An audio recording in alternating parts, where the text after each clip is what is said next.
KTR quash పిటిషన్ను high court కొట్టివేయటాన్ని స్వాగతిస్తున్నామని అన్నారు కాంగ్రెస్ నేత అద్దంకి దయాకర్.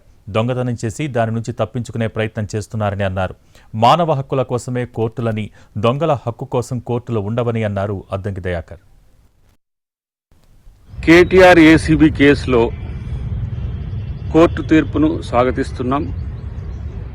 అవినీతి జరిగిన దగ్గర అసలు విచారణే వద్దని చెప్పి కేటీఆర్ కోర్టుకు పోవడం అనేది అప్రజాస్వామికమని కోర్టు చెప్పడం దీనికి ఒక ఉదాహరణ. అన్నిటికంటే ముఖ్యంగా ఏంటంటే, దొంగతనం చేసిన తర్వాత ఆ దొంగతనాన్ని దొంగతనం కాదు అని నిరూపించడానికి శతవిధాల ప్రయత్నం చేస్తున్న పరిస్థితి మనం గమనిస్తున్నాం.